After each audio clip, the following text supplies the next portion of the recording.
हमारे देश में जीएसटी आने के पहले अलग अलग राज्यों में अलग अलग प्रकार का टैक्स, अलग अलग प्रकार के नियम और अलग अलग प्रकार के दंड की व्यवस्था थी।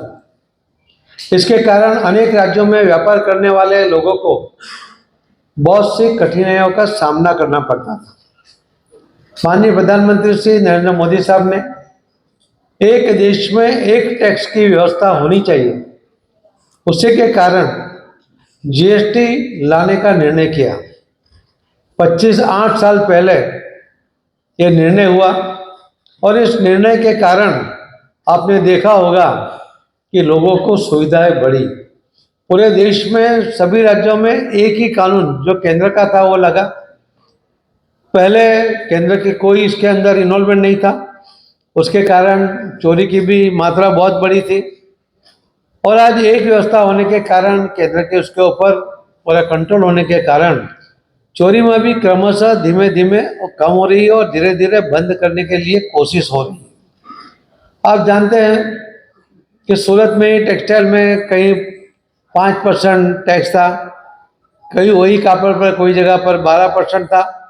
उसके कारण वैल्यूएशन में अलग अलग जो दर होने के कारण उसका फायदा लेने की कोशिश होती थी।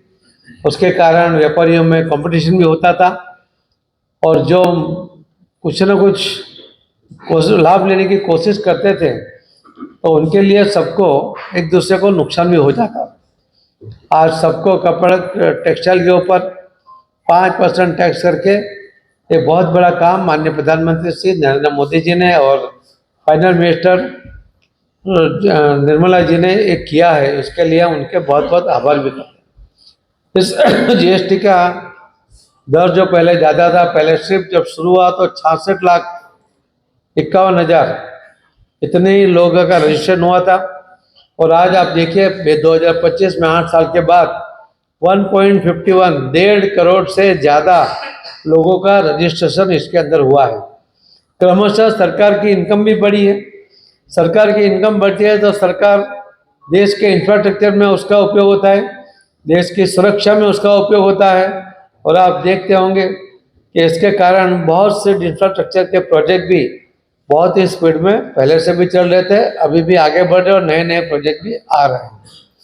ये जीएसटी की सुविधा होने के कारण जो स्पर्धा थी उस स्पर्धा में आप देखिए अभी किसी के कोई गलत तरीके से फायदा लेने की कोशिश नहीं करता है।